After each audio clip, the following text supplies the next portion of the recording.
السلام علیکم ناظرین، میں ہوں آپ کا ہوسٹ احمد صابر سبحانی۔ تعلیم اسپیشل میں آپ کی خدمت میں حاضر ہوں۔ ناظرین، آج ہم جس موضوع پہ بات کریں گے میں آپ کا اس بارے میں تھوڑا سا بتانا چاہوں گا۔ تعلیمی اداروں میں دینی اخلاقیات سکھانے کے رجحان کا فقدان۔ اچھا، یہ میں تمام تعلیمی اداروں کی بات نہیں کر رہا، میں کچھ تعلیمی ادارے بالکل دینی اخلاقیات بچوں میں سکھاتے ہیں اور دوسری باتیں بھی اخلاقیات کا بڑا خیال رکھتے ہیں، لیکن اکثر جو ہمارے انگلش میڈیم سکولز ہیں یا جو بڑے جدید سکولز ہیں ان میں ان چیزوں کا سکھانے کا رجحان کا اکثر فقدان دیکھا گیا ہے، اور وہ بس جو کتاب to book cover to cover وہ سکھاتے ہیں اور رٹواتے ہیں اور پڑھاتے ہیں، بس ایک نالج ہے جو ٹرانسفر کرتے ہیں۔ جیسے کہ اگر ہم بات کریں گے تو وہ کہیں گے جی کہ اسلامیت ہم پڑھا رہے ہیں، اسلامیت میں روزہ رکھنے کی دعا تو ہے، سحری کی دعا ہے، لیکن سحری کیا کسے کہتے ہیں، کیا ہے، اس کے بارے میں بچے کو کچھ نہیں بتایا جاتا۔ اور اس کے ساتھ ساتھ ہم اس موضوع پہ بھی بات کریں گے کہ جیسے آج کل معاشیات بڑے مشکل دور میں گزر رہا ہے، معاشی حالات بڑے دگرگوں ہو گئے ہیں، تو لوور مڈل کلاس اور غریب طبقے کے لیے اپنے بچوں کو اسکول ایجوکیشن جاری رکھنا کتنا مشکل ہو چکا ہے اور اس کا کیا تدارک ہو سکتا ہے۔ آئیے ان موضوعات پہ بات کریں گے۔ میں اپنے مہمان کا تعارف کرواتا ہوں۔ پروفیسر بشارت اللہ ملک صاحب ہمارے اسٹوڈیو میں موجود ہیں، کافی سینئر استاد ہیں۔ بہت شکریہ ملک صاحب، آپ ہمارے تشریف لائیں۔ Thank you. اچھا بشارت الملک صاحب، جب آپ اسکولوں میں پڑھا کرتے تھے تو کلاس میں بھی اور کلاس سے باہر بھی جیسے بزم ادب ہوتی ہے، ہماری ڈیلی اسمبلی ہوتی تھی، وہاں پر ہمیں دین کی طرف اور دینی اخلاقیات کی طرف ان کا درس دیا جاتا تھا، ہمیں بتایا جاتا تھا۔ تو آج کل آپ اس چیز کا کافی فقدان دیکھ رہے ہیں۔ آج کل رمضان ہے، رمضان کی کیا اخلاقیات ہوتی ہیں؟ بچے کو اذان ہو رہی ہوتی ہے، میں نے دیکھا ہے کئی بچے اذان ہو رہی ہوتی ہے تو انہوں نے میوزک سسٹم آن کیا ہوتا ہے یا وہ باتیں وہ کر رہے ہوتے ہیں۔ تو ہمیں اذان جب ہوتی تھی اسکول میں، ایک وقت آتا ہے جب ایک نماز ظہر کی نماز اسکول میں اس کا وقت ہو جاتا تھا، اذان ہو رہی ہوتی تھی تو ہمارے استاد خاموش ہو جاتے تھے کہ اذان ہو رہی ہے، اور وہ اذان ہو جاتی تھی، اس کے بعد وہ پھر کلاس ورک شروع کرتے تھے۔ اس سے ہمیں بھی امپریشن بڑھتا ہے۔ تو آج کل ان چیزوں کا فقدان نظر آ رہا ہے، آپ کا کیا خیال ہے؟ ایکچولی یہ فقدان جو ہے نا، اس کی بنیادی وجہ یہ ہے کہ اسلام کا بیسک کانسیپٹ نہیں دیا جاتا، اور پھر میں ہر بار یہی کہتا ہوں کہ پہلے تو گھر سے، پھر اسکول سے، اور پھر یونیورسٹی سے، اور پھر معاشرے میں یہ چیز ہوگی۔ یہ جو اسلام کا بیسک کانسیپٹ ہے نا، یہ جس کو میں یوں کہوں گا کہ belief in Islam and confidence in Islam اور فیلنگ پرائڈ، آپ اسلام کے ساتھ اپنے آپ کو آئیڈینٹیفائی کر کے ایک اس کا اظہار کریں اپنے خوشی کا، اور میں پرائڈ کا لفظ غلط ہو جاتا ہے بعض اوقات، مطلب تکبر کی بات نہیں کر رہا، لیکن اس پہ فخر کریں کہ ہم مسلمان ہیں۔ جب تک یہ نہیں ہوگا تو اسلام کی باقی جزیات کے اوپر کوئی بھی نہیں جائے گا۔ اچھا، لیکن ہم انگریزی بول کر فخر محسوس کرتے ہیں، وہ پھر ہم نے تو ڈالا ہوا ہے نا، وہ تو ہم نے بچوں بتایا۔ میں یہی ایک چیز ڈال دی جاتی ہے کہ جس کی انگریزی جتنی اچھی ہوگی، جو جتنی انگریزی بولے گا وہ اتنا ہی پرائیڈ ہوگا، اس کو ملے گا۔ ایکچولی ہمارے بڑے شروع میں یہ بڑے مسئلے شروع ہوئے ہیں اور بنیادی غلطیاں کی گئی ہیں، جب ہمارے اسٹریٹجک اپروچ نہیں اپنائی گئی صحیح والی، کہ جب ایک ہی شخص وہاں پہ فیصلہ کر رہا تھا کسی ہیڈ آفس میں کہ اس ملک کا نظام جو ہے وہ دفتری زبان انگریزی ہوگی اور ملک کی قومی زبان اردو ہوگی، اور قومی زبان جو ہے وہ 5 کلاس تک تو ہم نے انگریزی نہیں پڑھائی کہ جی ہماری قومی زبان اردو ہے، اور 6ٹھی سے انگریزی پہ لے گئے اور دفتری جو زبان ہے وہ انگلش کا ہو گیا، تو بچہ کنفیوز کر دیا، بلکہ نالائق کر دیا آپ نے۔ وہ جو 5ویں کے بعد سٹارٹ لیتا ہے وہ ڈیفینیٹلی سلو ہوگا. اور جو انگلش میڈیم سکولز اس زمانے میں تھے تھوڑے بہت اور اس کے بعد زیادہ بڑھے, پھر لوگوں کو احساس ہوا کہ عزت پانے کے لیے تو انگلش میڈیم سکول میں پڑھنا چاہیے, اور جو انگریزی کے سیدھے فقرے نہیں بول سکتا وہ قابل عزت نہیں ہے, تو پھر وہ انگریزی. پھر دوسری بات جو اصل پھر ادھر ہی آتی ہے کہ انگلش کے اصل میں ہم نے ایک سر پہ لوہے کی ٹوپی پہنا دی. بہت سارے لوگ, آپ کے میجورٹی 75-85% لوگ ہیں اردو میڈیم سکول سے آتے ہیں, گورنمنٹ کے سکولوں میں پڑھ کے آتے ہیں. ابھی بھی پرائیویٹ سکول کا کنٹریبیوشن شاید 15% سے زیادہ نہیں ہے, باقی سب ہمارے اردو میڈیم اور گورنمنٹ کے سکولوں میں پڑھتے ہیں. اور اس میں ہم نے کوئی صحیح تگ و دو نہیں کی, اور اس کو پچھلے زمانے میں یہ پچھلی ایک گورنمنٹ تھی, انہوں نے بہت سارے سکولوں کو نا جو گورنمنٹ کے تھے ان کو اناؤنس کر دیا انگلش میڈیم سکول. اور مزے کی بات ہے کہ ٹیچر کوئی چینج نہیں کیا, اور ٹیچر کی کیپیسٹی بلڈنگ نہیں کی, استاد پہ محنت نہیں کی. استاد پہ وہ ایک یہ کہہ دیا گیا, ٹریننگ ان دنوں میں کراتا تھا ٹیچرز کو, پرائمری اسکول ٹیچرز کو بھی اور اس سے بڑے بھی, کہ ان کو جی مجھے کان میں آ کے کہا جاتا تھا, یہ چٹ بھیجی ہے کہ جی یہ انگلش میڈیم اسکول کے ہیں, ان کو انگریزی میں آپ لیکچر دیں. میں کمیونیکیشن سکلز کرا تھا. کمیونیکیشن سکلز میں لینگویج سائڈ پہ رہ جاتی ہے, actually communication is more important. تو میں یہ کہتا تھا کہ انگلش میں بول دوں گا, ان کو تو سمجھ ہی نہیں آئے گی. تو اچھا پھر وہی جو لاٹ انہوں نے اردو میڈیم سکول میں لے کے آئے تھے ان کو پکڑ کے انگلش میڈیم سکول نام دے دیا, اور واجب ہے انگلش میڈیم سکول. مزے کی بات ہے, سپریم کورٹ نے فیصلہ کر دیا ہوا ہے کہ اب یہ سی ایس ایس کا امتحان بھی اردو میں ہو سکتا ہے, اور دفتری اور قومی زبان, دفتری زبان اور عدالتی وہ بھی آپ اردو میں کر سکتے ہیں, لیکن امپلیمنٹ نہیں ہے. ہم اسی کے پیچھے. سپریم کورٹ کے اپنے فیصلے کس زبان میں لکھے جاتے ہیں؟ وہ تو انہوں نے انگلش میں کیا, لیکن جسٹس جواد ایس خواجہ نے یہ فیصلہ دیا تھا اور انہوں نے اردو میں لکھا تھا. جسٹس جواد ایس خواجہ ایک علیحدہ صحیح ویژنری آدمی ہیں. انہوں نے جو سکول بنایا ہوا ہے اپنا, جس میں وہ خود بھی پڑھاتے ہیں ریٹائرمنٹ کے بعد, وہ ایک خاص قسم کے جسٹس ہیں, ان کی بات کوئی دوسرا نہیں مانتا. اور سپریم کورٹ کے سارے جو ہے نا وہ فیصلے اور بہت ساری بحث انگلش میں ہوتی ہے. تو جب فیصلے آپ خود انگلش میں لکھ رہے ہیں اور کہہ رہے ہیں کہ جو سپریم کورٹ نے فیصلہ دے دیا تھا کہ جو اردو میں, تو کیا ہوگا جی. اور ویسے سپریم کورٹ کی یا عدالتوں کی بات مانتا کون ہے جی؟ اور سارے مانتے ہیں, ماننی پڑتی ہے. ایک کچھ طبقے ہیں وہ نہیں مانتے, ان کا ہم کچھ بھی نہیں کر سکتے. اچھا یہ خیر بات کسی اور طرف نکل رہی ہے. ہم یہی اس طرف دوبارہ آ رہے ہیں کہ ہماری دینی اور معاشرتی اخلاقیات جو ہے وہ کیوں بیڑا غرق ہو رہی ہے. اچھا وہ کہہ رہے ہیں جی میڈیا کا اس پہ بڑا قصور ہے, یہ سارا ٹھیک ہے میڈیا کا قصور ہے, لیکن یہ آپ کی جو اخلاقیات معاشرتی اور دینی جو سکھانے کا کام ہے, جو گھروں سے اور اسکولوں سے ہیں, کیا وہ اپنا کام پوری طرح کر رہے ہیں کہ نہیں کر رہے؟ پہلی بات کہ گھروں میں کام نہیں ہو رہا. یہ نئی جو ماڈرن خواتین ہوئی ہیں وہ اپنے ہی جوانی اور چوچلوں سے مائیں باز نہیں آتی. اور جو ایک وقت ہوتا ہے جب بچے پیدا ہو جاتے ہیں 2-4 سال کے ہو جاتے ہیں, تو خاتون کو ایک خاتون سے یا عام لڑکی سے ماں کا درجے میں کنورٹ ہونا ہوتا ہے, جو نہیں ہو رہا. وہ اسی مائنڈ سیٹ میں رہتی ہیں. اور جو بچے کی گرومنگ کی ضرورت ہے وہ ایسے سمپل سی نہیں ہے. بچہ جو ہے سیکھتا ہی شروع کے 7 سال میں ہے, اور اس وقت ہم اسے twinkle twinkle little star, how you wonder how I wonder what you are, English بولنا سکھا رہے. نہیں, انگلش کی یہ پوئم سکھانے سے کیا فرق پڑ جاتا ہے؟ کیا وہ سائنسدان بن جائے گا؟ کیا ہو جائے گا؟ اس کو جو بتانے والی بات ہے وہ سٹوریز کے ذریعے اخلاقیات کی بات سکھانے والی ہے.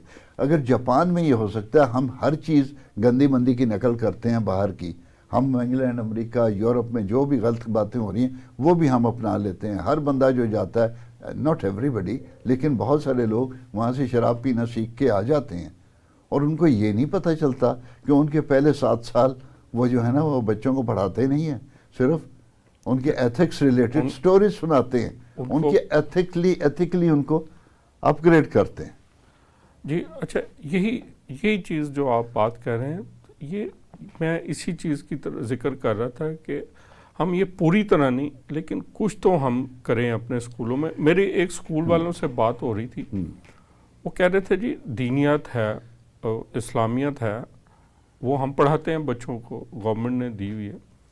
لیکن میری پھر ان سے مزید بات ہوئی, میں نے کہا یہ آپ جو اسلامیت ٹھیک ہے دین آپ پڑھا رہے ہیں, لیکن کون پڑھا رہا ہے؟ وہ کلاس ٹیچر, جو ایک کلاس ٹیچر مختلف مضامین پڑھا رہا ہے وہی پڑھا رہا ہے. وہاں پہ اسلامیات کا دینیات کا کوئی اسپیشلائز ٹیچر نہیں ہے.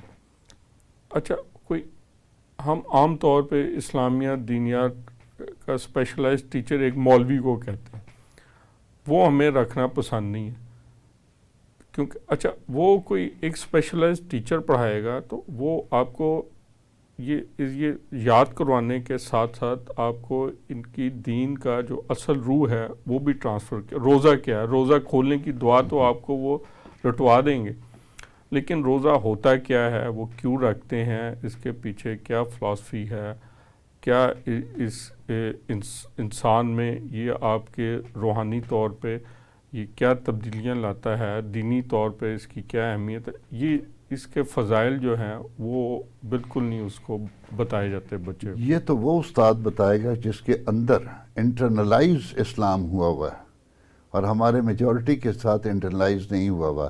ایک ایکسٹرنسک اسلام ہے, ایک انٹرنسک ہے. انٹرنسک نہیں ہوگا تو اس کے اندر وہ جذبہ ہی نہیں ہوگا. ایکسٹرنسک اسلام جو ہے نا, وہ چیزیں وہ ریچولز کو کرتے ہیں کہ کم از کم جو چیز نظر آتی ہے اس کو وہ ٹھیک کرتے ہیں کہ لوگ دیکھ رہے ہیں کہ میں نماز پڑھ رہا ہوں, لوگ دیکھ رہے ہیں کہ میں زکوٰۃ دے رہا ہوں, لوگ دیکھ رہے ہیں کہ میں یہ کر رہا ہوں. لیکن اصل جو روح ہے اسلام ہے وہ آپ کے اندر سے نکلتی ہے. پرابلم یہ ہے کہ ہم نے ہمارے دینی مدرسوں میں بھی بڑی چیزیں صحیح شاید نہیں ہو رہی. اس میں پہلی چیز ہے کہ صحیح کانسیپٹ اسلام کا نہیں دیا جا رہا. ہمارا دین جو ہے اسلام وہ ہے ٹوٹل اسلام جس کو کہتے ہیں, جس میں 10% شاید ریچولز ہیں, جس کو ہم نماز روزہ یہ ریچولز میں آتی ہیں, جو کہ ہمیں کرنا ہی کرنا ہے. لاجیکلی اس کو سمجھ کے کریں یا نہ سمجھ کے کریں, لیکن یہ کرنا ہے. ہم نے اسلام اور دین کا نام یہی رکھ دیا ہے کہ آپ نے نماز پڑھ لی, آپ نے روزہ رکھ لیا, آپ نے زکوٰۃ دے دی, اگر پیسے ہیں تو حج بھی کر لیا, اور ایمان آپ کا کلمے پہ ہے, دیٹس اٹ. پوائنٹ از کہ اصل جو آپ کا دین ہے وہ یہاں 10% پہ ختم نہیں ہوتا. وہ ریچولز ہیں, وہ عبادات ہیں. اصل جو ہے وہ دنیا میں آپ کیسے لوگوں کے ساتھ کرتے ہیں, آپ کا اخلاق کیا ہے, آپ تمیز سے بولتے ہیں کہ نہیں, آپ ٹریفک میں جانے والوں کو رستہ دیتے ہیں کہ نہیں, آپ سگنل کاٹ تو نہیں رہے, آپ لوگوں سے جب کاروبار کرتے ہیں تو چیزیں ساری کلیئر اور کھلے دل سے کرتے ہیں, اور جو بھی آپ ان کی سیٹلمنٹ ہوتی ہے اس کے معاہدے کے مطابق کرتے ہیں. دیکھیے معاشروں میں اصل مسئلہ یہ ہے کہ ہم نے دین اور دنیا کو علیحدہ کر دیا ہے, اور ہم سمجھتے ہیں دین پہ تو عمل کریں اور دنیا وہ تو ہمارا اپنا کام ہے. میں آپ کو ایک اور ایگزامپل دے دیتا ہوں. پاکستان دنیا میں سب سے بہترین ملک ہے زکوٰۃ و صدقات دینے میں.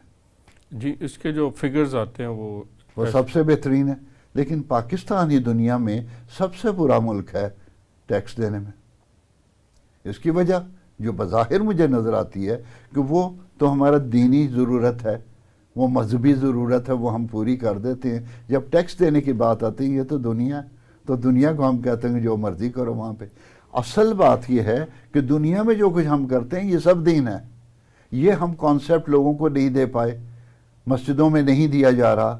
دین اور دنیا کی بات کی جاتی, دین اور دنیا کا کوئی کانسیپٹ نہیں ہے جو میں نے نہیں پڑھا کم از کم. اصل کانسیپٹ دنیا اور آخرت کا ہے, اور دنیا شامل ہے دین میں. ہم جب تک لوگوں کو اس چیز پہ نہیں لائیں گے کہ میں آپ سے ملا ہوں اور میں اگر اسمائل کر کے آپ کو ملتا ہوں تو یہ مسکرانا بھی صدقہ, تو اب آپ کہیں گے یہ تو دین کا شاید یہی تو دین.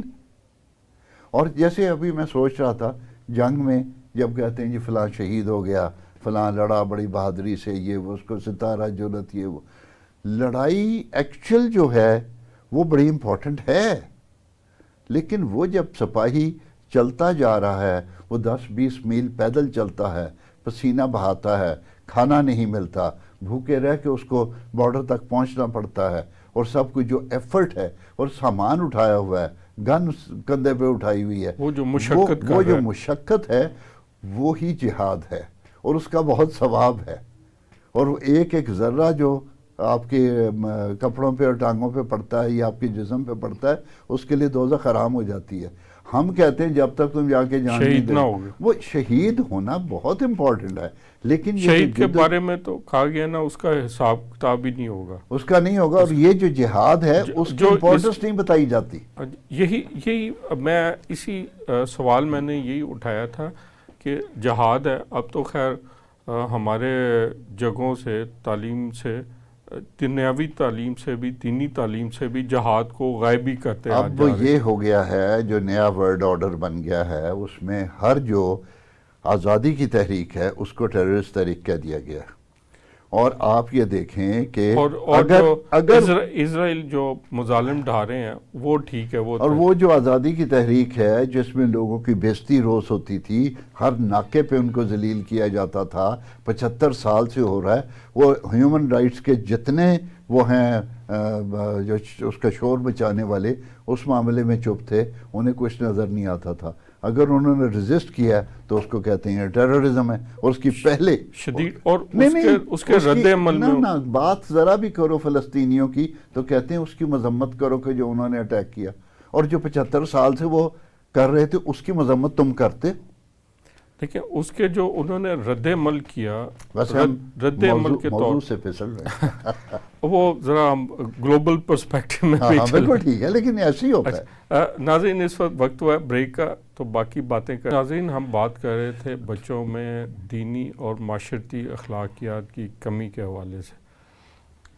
اچھا ملک صاحب، ہم بات کر رہے تھے یہ جو اسکولوں میں، چلیں گھروں کو بھی اس میں شامل کر لیتے ہیں، لیکن ہمارا موضوع اسکولز ہی ہیں، اسکول اور تعلیمی ادارے، وہ چاہے پرائمری اسکول ہوں، ہائر سیکنڈری ہوں یا کالجز ہوں، جو بچوں میں جو اخلاقیات کی سکھانے کا جو رجحان نہیں ہے، اس سے ایک اور امپیکٹ آ رہا ہے جو کہ ایک اور بڑا خطرناک سا صورتحال ہوگی۔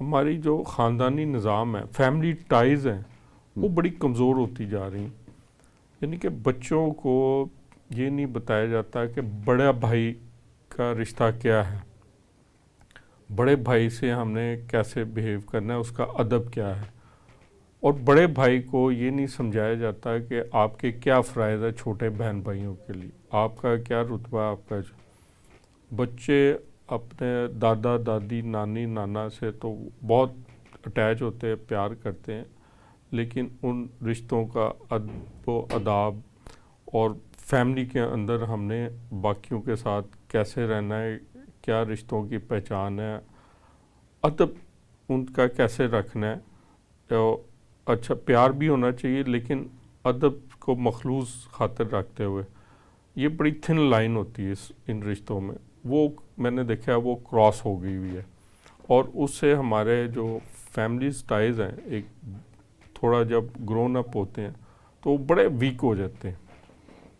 ایکچولی پتہ کیا ہے، ہم یہ سمجھتے ہیں کہ کسی کو بتا دیا جائے گا کہ بھی ماں باپ کی عزت کرو، بہن بھائیوں سے محبت کرو، اور یہ وہ، اور لوگ مان لیں گے۔ ایسا نہیں ہوتا، ایسا نہیں ہوتا، پریکٹیکلی چیز فرق ہے۔ اور جب ماں باپ کی عزت جب آپ کرتے ہیں، مثلا آپ اور میں ہیں، اگر میرے ماں باپ زندہ ہوتے، اب نہیں ہیں، لیکن میں اگر اپنے بچوں کے سامنے اپنے ماں باپ کی رسپیکٹ کرتا ہوں اور ان کی خدمت کرتا ہوں، تو پھر مجھے بتانے کی ضرورت نہیں ہے بچوں کو کہ ماں باپ کی خدمت کرنی چاہیے، وہ خود بخود ایڈاپٹ کر لیں گے۔ ہماری پرابلم یہ کہ ہم سرمنس دیتے ہیں، ہم تقریر کرتے ہیں، ہم کہتے ہیں یہ اس کو بتا دو، وہ ایسا نہیں ہوگا۔ بچہ سن کے نہیں سیکھتا، بچہ دیکھ کے سیکھتا ہے، تو اگر آپ اس کو وہ پریکٹیکلی دکھا دیں تو پھر وہ بچہ اس پہ عمل کرتا ہے۔ ہمارا مسئلہ یہ ہے کہ ہم کہتے ہیں کہ بچے کو بیٹا جھوٹ بولنا برا ہے، اور بچے کے سامنے خود جھوٹ بولتے ہیں، باہر آئے بندے کو کہہ دیتے ہیں کہ بھئی میں گھر پہ نہیں ہوں، تو بچہ کہتا ہے یہ ابھی تو کہہ رہے تو جھوٹ بولنا برا، اور باہر تو وہ نیچرلی اس کو سمجھ آ جاتی ہے کہ منہ سے کچھ کہنا ہے اور عمل کچھ کرنا ہے۔ یہ جو منافقت کا ایٹیچیوڈ ہمارے بچوں میں اور ہم میں بھی آ جاتا ہے، اس کی مین وجہ ہے کہ ہم اس کو سمجھتے ہیں کہ ہمارے سرمن دینے سے تقریر کرنے سے واز کرنے سے کچھ ہو جائے گا، ایسا کچھ نہیں ہوگا۔ اور چیز یہ جو بہن بھائیوں کے اچھا رشتے وہ بھی، بہن بھائیوں کے رشتے بھی یہ ہے نا کہ اگر والد اپنے بہن بھائیوں کے ساتھ، چھوٹے بہن بھائی یا بڑے بہن بھائی، ان کے ساتھ سلوک صحیح کر رہا ہے تو بچوں کو بھی اطلاع مل جائے گی کہ وہ ایسے کرنا ہے۔ جب وہ اپنے بہن بھائیوں کے ساتھ دشمنی اور چھوٹی چھوٹی چیزوں پہ اور جائیداد پہ، اور اس کو کوئی قبضہ کر کے بیٹھا ہوا ہے جائیداد پہ، دوسرا اس کو روز گالیاں دے رہا ہے، اور آپس میں جب بیٹھتے ہیں اس کو وہ یہی ڈسکشن ہے، بچہ لرن کیا کرے گا؟ وہ یہی لرن کرے گا جو ماں باپ کر رہے ہیں، اور پھر کہتے ہیں جی بچے اپنے بہن بھائیوں سے محبت کریں۔ بچوں کو پتہ چل جاتا ہے کہ یہ جو میرے بہن بھائی ہیں، ابھی آج کل تو ہم کٹھے کھیلتے ہیں، بعد میں انہی کے ساتھ دشمنی کرنی ہے جو میرے ماں باپ کر رہے ہیں۔ تو we have got to change our self. یہ اگر جب تک آپ پریکٹیکلی نہیں نہ بتائیں گے تو صرف سرمن سے کچھ نہیں ہونا۔ ہمارے دین میں اس میں بڑا اسٹرانگلی بتایا گیا، صلہ رحمی کا رکھا گیا، صلہ رحمی کا۔ تو یہی ہمیں اسکولوں میں چلیں کم از کم، گھروں میں تو سیکھتے ہی ہے، اسکولوں میں تعلیمی اداروں میں انہیں صلہ رحمی کا جو کانسیپٹ ہے اس کے بارے میں مکمل آگاہی دینی چاہیے۔ بالکل دینی چاہیے، اور بچوں کو، لوگوں کو کانسیپٹ ہی نہیں ہے۔ کانسیپٹ اس لیے نہیں کہ صلہ رحمی کا شاید آئی ڈونٹ نو، شاید ہو کورس میں کہیں اور سرسری طور پہ پڑھا دیا، نہیں ہے، شاید مجھے پتہ نہیں، اس لیے میں پکی بات نہیں کر رہا۔ نہیں ہے۔ اگر آپ صلہ رحمی کے اوپر ایمفسائز کریں اور ان کو بتائیں کہ صلہ رحمی کیا ہے، اور دونوں طرف سے ہوتا ہے کہ ایک نہیں کہ ایک بھائی گالیاں دیتا رہے، ایک گالیاں دیتا رہے جب بھی ملے، اور دوسرا بھائی کہ میں صلہ رحمی کرتا ہوں، ایسے نہیں ہوتا۔ یہ دونوں طرف سے تالی بجے گی اور دونوں ہاتھ استعمال ہوں گے۔ اچھا، صرف صلہ رحمی نہیں، اور بے شمار چیزیں ہیں۔ فار ایگزامپل، ہمارے رویوں میں ایک چیز ہے معاف نہیں کرنا، اور پرانی باتیں جو غلط قسم کی کبھی ہوئی تھیں آج سے 10 20 30 سال پہلے، اس کو یاد کرنا ہے، اس کو ریوائنڈ، وہ دوبارہ اس کو ریپیٹ کرتے رہتے ہیں اور اس کو دہراتے رہتے ہیں، اور جب بھی کوئی شادی پہ یا کہیں ملاقات ہوئی تو وہ پورا کورس کرایا جاتا ہے کہ اس نے میرے ساتھ یہ کیا، یہ کیا، یہ کیا۔ اچھا، اس میں مزے کی بات ہے، یہی تو ان کو بتانا چاہیے بچوں کو کہ آپ خود معاف نہیں کر رہے ہیں اور اللہ میاں سے کہہ رہے ہیں کہ مجھے معاف کرے، یعنی کہ آپ خود، آپ میں فارگیونیس پیدا نہیں ہوئی، اس میں میں اور اللہ میاں سے آپ کہتے ہیں کہ جی اللہ میاں سے آپ معافی مانگتے ہیں۔ بات پہلے آپ خود تو معاف کرنا سیکھیں۔ آپ یہ دیکھیے کہ جو آپ ایکسپیکٹ کرتے ہیں نا اللہ سے، وہ تھوڑا سا اللہ والی وہ جو ہیں چیزیں ان کو خود بھی اپنائیں۔ اس میں واصف علی واصف، حضرت واصف علی واصف بڑے کمال کے بزرگ تھے، انہوں نے بڑی باتیں کی ہیں۔ کسی آدمی نے کہا کہ جی مجھے کیسے پتہ چلے کہ اللہ مجھ سے راضی ہے؟ تو انہوں نے فرمایا کہ خود سے پوچھو کہ تم اللہ سے کتنے راضی ہو۔ سمپل سی بات ہے۔ ہم معافی چاہتے ہیں اور چاہتے ہیں کہ اللہ ہم سے راضی ہو، ہم اس سے راضی نہیں ہیں۔ اس سے راضی ہونے کا طریقہ یہ ہے کہ ایک اللہ کی مرضی ہے اور ایک آپ کی مرضی ہے۔ اپنی اس مرضی کو اللہ کے تابع کر کے اس کے ساتھ جوڑ دو، کیونکہ یہ جو بیچ میں درمیان میں وقفہ ہے نا، اللہ کی مرضی اور آپ کی مرضی، اس کے درمیان جو وقفہ ہے وہ غم سے بھرا ہوا ہے، دکھ سے بھرا ہوا ہے۔ اور یہ جو ہمارے جتنے لوگ روتے ہوئے ملتے ہیں نا اب کہ جی میرے ساتھ یہ ہو گیا، مینوں ہے نہیں ملیا، فلانا جی، ان سے کہو کہ جو اللہ نے کچھ کر دیا ہے تمہارے لیے مقدر، اس کو ایکسیپٹ کر لو، تمہارے دکھ ختم ہو جائیں گے۔ لیکن اس کا پھر یہاں سے لوگ غلط مطلب یہاں بھی لیتے ہیں۔ اللہ نے تو یہ کر دیا کہ مجھے جیسا بنا دیا، مجھے کس گھر میں پیدا کر دیا۔ اب میرے ماں باپ اگر بہت اچھے تھے تو ٹھیک ہے، اگر وہ غریب تھے یا وہ نہیں بہت پوزیشن میں تھے تو میں چیختا رہتا ہوں، ہو جی مینوں کتنے پیدا کر دیتا، میرے ساتھ تو زیادتی یہ ہو گئی، میں کسی اعلیٰ خاندان میں کیوں نہیں ہوا۔ یہ باتیں چھوڑ دو۔ امر اللہ کا ایک ہے، ایک اللہ کا امر ہے، اس کو چیلنج کبھی نہ کرو۔ اور وہ تو آپ کے دفتر کا مینیجر برداشت نہیں کرتا اگر آج جا کے اسے کہیں کہ آپ کا مینجمنٹ سٹائل غلط ہے، آپ لوگوں کو یوں کر رہے ہیں، ایسے نہ کریں، آپ کا سٹائل غلط یا مینجمنٹ آپ کو نہیں، وہ آپ کو نکال دے گا۔ تو آپ اللہ کے امر کو نہ چھیڑیں۔ ہاں اللہ نے کہا ہے کوشش کرو۔ فار ایگزامپل میں ہوں، مجھے لگے کہ یار مجھے ترقی کرنے کے لیے اپنی کوالیفیکیشن بڑھانی چاہیے، یہ اللہ کے امر کو چیلنج نہیں کرنا ہے، یہ کوشش کرنا ہے جو کہ اللہ کا ہی حکم ہے۔ تو اللہ کے امر کو چیلنج یہ کرنا کہ یار میرا رنگ کیوں ایسا ہے، میرا قد کیوں نہیں لمبا یا چھوٹا ہوا، یا فلانی بات کیوں نہیں ہوئی، آپ کے پاس 3 گاڑیاں ہیں میرے پاس کیوں ایک ہے یا نہیں ہے. اور یہ بات، ایک گاڑی پہ آپ کوشش کر رہے ہیں، نہیں ہے کوشش کریں، لیکن آپ کی گاڑیاں جب میں گنوں گا تو پھر اللہ کے امر کو چیلنج کر رہا ہوں، پھر مار پڑتی. جی اچھا، یہ ہم یہی باتیں کرنا چاہ رہے تھے کہ دیکھیں، اگر ایک تو آپ نے فیملی کی باتیں کی، بالکل یہ تو بنیاد ہے کہ سیکھنے اور سب سے زیادہ سیکھتا اپنے گھر سے ہی ہے.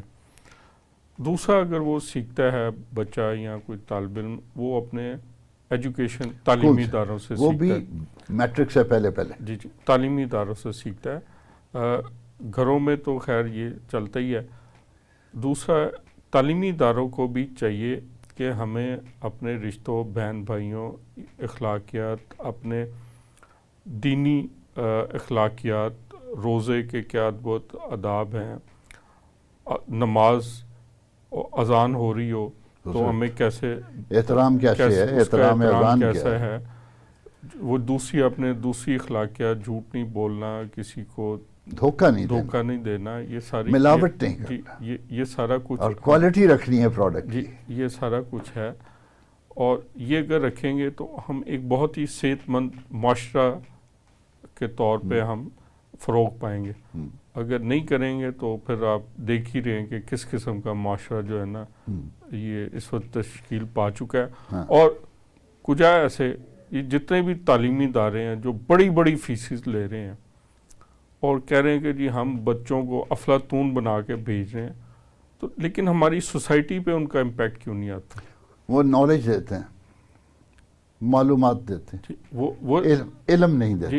یہی بات ہے. معلومات اور علم کا فرق سمجھنا بہت ضروری ہے. اتنے تعلیمی ادارے ہیں اور دھڑا دھڑ بچے ادھر جا رہے ہیں، ہیوی فیسز دے رہے ہیں، لیکن وہ جب بچہ ہمارے معاشرے پہ اس کا کوئی پازیٹیو امپیکٹ ہمارے سوسائٹی پہ نہیں آیا، اس کا دن بہ دن خراب ہی ہوتا جا رہا ہے. میں دوسری طرف آنا چاہ رہا ہوں کہ آج کل جیسے ہمارے معاشی حالات بڑے تلخ ہوتے جا رہے ہیں، بڑے مشکل ہوتے جا رہے ہیں، اور غریب طبقہ پس گیا ہوا ہے. آج کل آپ نے دیکھا ہوگا کہ آٹے کی کیمپینیں چل رہی ہیں، تو غریب لوگوں کو بچوں کی تعلیم جاری رکھنا بڑا مشکل ہو گیا ہوا ہے. انہوں نے بہت ہی ان کے بجٹ کا ایک بہت بڑا حصہ بچوں کی تعلیم پہ چلا جاتا ہے. ہم نے دیکھا ہے کہ جو نجی تعلیمی ادارے ہیں ان کا ایک اصول ہے کہ وہ اپنی نوٹس بکس بھی خود ہی دیتے ہیں، بیگز بھی خود ہی دیتے ہیں، یونیفارم بھی خود ہی دیتے ہیں، یعنی کہ الائڈ ایک قسم کا کاروبار کرتے ہیں، جو کہ اگر مارکیٹ سے لیں تو وہ چیزیں سستی ملتی ہیں. تو آج کل کے دور میں کم از کم نجی تعلیمی اداروں کو یہ چاہیے کہ پیرنٹس کو یہ آزادی دے دیں کہ وہ بچوں کی نوٹ بکس، کاپیاں، اسکول بیگز، یونیفارم انہیں جہاں سے مناسب قیمتوں میں ملتا ہے وہ لیں اور وہ ایکسیپٹ کر لیں اپنے تعلیمی اداروں پہ. بچوں کو اس کاپی پہ دوسری کسی کاپی پہ لکھا ہوا جو وہ لکھ کے لائے گا وہ تو وہی ہوگا، چاہے وہ اس کاپی پہ لکھیں یا اس کاپی پہ لکھیں. جب تک آپ تعلیم کو اور اسکولوں کو دکان کی طرح چلائیں گے پھر تو ایسا ہی ہوگا جو ہو رہا ہے. ویسے لا ہے کہ اسکولز یہ چیزیں نہیں بیچ سکتے، لیکن اس پہ امپلیمنٹ نہیں ہوتا. امپلیمنٹ کس نے کرنا؟ گورنمنٹ نے. جب امپلیمنٹ کرنے پہ آتے ہیں کئی چیزیں آپ نے دیکھا کیسی امپلیمنٹ کرتے ہیں، جان نکال دیتے ہیں جب کسی کی. ہاں میں بہت زیادہ اس تفصیل میں نہیں جانا چاہتا، لیکن سیاسی بات ہو جائے، لیکن جب سیاسی بھی ہو جائے کوئی بات نہیں، لیکن جب سیاست میں کسی کی مرضی بدلنے کے لیے امپلیمنٹیشن کراتے ہیں تو اس کی جان نکال دیتے ہیں اور کر لیتے ہیں. اور جب اسکولوں کے اوپر بات آتی ہے تو یہ وہ نہیں ہو رہا. جب ٹیکس لینے کی بات ہے، 35 لاکھ بندہ آپ کا ایسا ہے جو ٹیکس دینے والا ہو سکتا ہے لیکن وہ رجسٹرڈ ہی نہیں ہے اور دیتا بھی نہیں ہے. ان لوگوں کو آپ نے چھوڑا ہوا ہے نان فائلر کر کے، اور ان کو آپ قابو نہیں کرتے. کوئی ذرا سیاست میں الٹی سیدھی بات کر اس کو پکڑ کے قابو کر دیتے ہیں. اس کا مطلب ہے اسٹیٹ کے پاس بڑی پاور ہے. اسٹیٹ کے اسٹیٹ کے پاور پاس ہم نے ہے لیکن وہ ادھر استعمال نہیں کرتی جہاں کرنا چاہیے. یہ بات بھی آپ کی اسکولوں والی بھی وہی ہے کہ بین لگا دیں, اور اگر بین ہے جیسے آپ کہہ رہے ہیں تو اس کو امپلیمنٹ نہیں کرتے. کیوں نہیں کرتے بھائی؟ آپ کو باقی سارے کام آتے ہیں. آپ کو مارکیٹوں میں چیزیں مہنگی بکتی ہیں, ضرورت سے زیادہ مہنگی بکتی ہیں, وہ آپ سے کنٹرول نہیں ہوتا. جی وہ جو ڈیلی پرائس لسٹ جاری ہوتی ہے, آپ فرض کریں مرغی کے گوشت کی ہوتی ہے یا آپ کی سبزی کی ہوتی ہے, وہ وہاں پہ اویزہ بھی ہوتی ہے اس دکان پہ, لیکن آپ کبھی اس لسٹ کو پڑھیں اور جو جس چیز پر ریٹ چیز بکری ہوتی ہے, مرغی کا گوشت یا سبزی, یا آپ دونوں کا کمپیریزن کریں, وہ فرق ہوگا. وہ فرق ہوتا. اچھا وہ کہیں جی آپ اس پہ کیوں نہیں بیچتے؟ کہتے ہیں جی یہی ہے, اگر وہ لینا ہے تو وہ آپ کو اتنی مری ہوئی سبزی نکال کے دے گا, گھٹیا دے گا, اتنی مری ہوئی. یہ وجہ پتہ کیا ہے کہ جس بندے کا کام ہے نا کہ اس لسٹ کے مطابق چیز بکوانا, اس بندے کو پیسے مل جاتے ہیں. نہیں آگے آپ کو اشارہ بعد میں یہی ملے گا ہر چیز کے پیچھے کہ کرپشن. نہیں پیسے ملتے ہیں, وہ خود کہتے ہیں. ہاں وہ کہتے ہیں جی وہ فلانی, خیر میں ایک کہتے ہیں کہ فلانے آتے ہیں وہ مہینے کے ہم سے لے جاتے ہیں پیسے. ہاں چیزیں ٹھیک نہیں ہو رہی, اس کی وجہ ہے کہ وہ چیزیں ٹھیک کرنے نہیں جاتے, وہ اپنا حصہ لیتے ہیں اور نکل جاتے ہیں. کنٹرول مجسٹریٹ جو ہے وہ اس پہ میں کیا آپ کو بتاؤں. ہاں جی ایسے لوگ, ایک بندہ آیا تھا صفائی لیول کا آدمی تھا لیکن پرائیویٹ کپڑوں میں, کسی مسئلے اس کی ڈیٹیل میں نہیں جاتا, تو میں نے اس کے جو وہ پیسے مانگ رہا تھا وہ تو دیے نہ دیے, میں نے اس سے پوچھا یہ کیا سسٹم ہے؟ اس نے کہا یہ جو علاقہ ہے نا وہ میں جس کی ذمہ داری ہے میجسٹریٹ نے ہمیں بیچا ہوا ہے, اور ہم ان کو اتنے پیسے دیتے ہیں اور وہ یہاں سے ہمیں پیسے اپنے اکٹھے کر لیتے ہیں, ہمیں پروفٹ اچھا ہوتا ہے, اور بیچا کس کو ہے؟ صفائی کو بیچا ہوا ہے, جیسے یہ چیزیں روکنی. ٹھیکہ دیا ہوا نا. ٹھیک ہے, جب آپ کے سرکاری اہلکار میجسٹریٹ ہیں یا کوئی بھی ہیں وہ اپنے جونیئرز کو وہ ٹھیکے پہ دے دیتے ہیں اور پھر کہتے ہیں چیزیں ٹھیک نہیں, کہاں سے ہوں گی؟ اور پھر پیچھے کرپشن. اچھا یہ کرپشن کا جو امپیکٹ آتا ہے وہ عام غریب طبقے پہ آتا ہے کہ وہ اپنے اس پرائس پہ وہ سبزی نہیں خرید سکتا, ایک مہنگی سبزی خریدتا ہے, چکن جو ہے وہ مہنگا خریدتا ہے. اگر وہ اصرار کرتا ہے کہ جی مجھے اس پرائس پہ دو, تو وہ انتہائی ایسی سبزی دیتے ہیں جو کسی قابل نہیں ہوتی, گلی سڑی اس کو سبزی دیتے ہیں. بالکل. اچھا یہی چیزیں ہمیں اگر اسکول لیول سے کم از کم سکھائی جاتی تو معاشرے میں اس کا کوئی نہ کوئی اثر تو آتا, تھوڑا سا تو اثر آتا. اب یہ جو بات آپ کر رہے ہیں وہ مہنگی سبزی اور یہ وہ, اس کے بھی طریقے ہیں. آپ بیچ میں سے واسطے چھوڑ دیں, کھیت سے سیدھی چیز لے کے اگر آئیں, کوئی گورنمنٹ بھی تھوڑی سی سپورٹ کرے, کیونکہ جو بندہ کھیت سے سیدھی لا کے شہر میں بیچنا شروع کر دے گا نا, اس کے آپ کے جو سبزی منڈی والے ہیں نا, آڑتی اور یہ وہ بھی بدماش ہوتے ہیں, وہ اس کو ماریں گے, اس کو گولی مار دیں گے. وجہ یہ ہے دیر آر ویز, جس بھاؤ پہ سبزی بک رہی نا, 200 روپے کلو آلو ہے, وہ 80 روپے کلو آلو یہاں بکے گا کیونکہ کھیت سے 40 روپے چلا ہے, لیکن آپ 4 ہاتھوں سے گزار کے لائیں گے تو پھر 200 روپے کلو بکے. اچھا یہی ہماری جو اخلاقیات ہیں, باہر کے ملکوں میں دیکھا گیا ہے کہ وہ جو کھانے پینے جو اسینشیل گڈز ہوتی ہیں ان پہ پروفٹ میکنگ نہیں کرنے دیتے. وہ کہتے ہیں اور بہت ساری انڈسٹری اور بہت ساری چیزیں وہاں پروفٹ کمائیں, اس پہ آپ کمائیں پروفٹ, لیکن وہ لوٹ نہیں ڈالیں, ایک ریزنیبل سا پروفٹ کنٹرول رکھتے ہیں. گورنمنٹ انٹروین کرتی ہے, لیکن یہاں پہ جو بیسک فوڈ آئٹمز ہیں وہ مافیا کے حوالے کر دی گئی ہیں. آپ سبزی کی دکان لگا لیں, کوئی دکان لگا لیں, اور جو سرکاری اہلکار ہیں جو آپ سے رشوت لینے آتے ہیں ان کو نہ دیں, وہ آپ کو اٹھا کے لے جائیں گے. جی وہ آپ کو آپ کی چیزیں تباہ کر دیں گے, آپ کی دکان گرا دیں گے. جی یہ صحیح چیزیں نہیں بیچ رہا, اوور پرائسنگ کر رہا ہے. اور یہ بہانے کی بھی ضرورت نہیں ہے, ان کو بس جوتے مارنے آتے ہیں اور آپ کو پڑیں گے, کوئی آپ کے لیے آئے گا بھی نہیں. یہ نظام ہی ایسا چل رہا ہے, کرپشن زدہ نظام ہے, اس کو ٹھیک کرنا, اور سکول بھی اسی چکر میں ہیں. اور اچھا ہمارے پروگرام کا وقت ختم ہو رہا ہے, جاتے جاتے آپ کیا کہنا چاہیں گے کہ ہماری اسکولوں لیول پہ اخلاقیات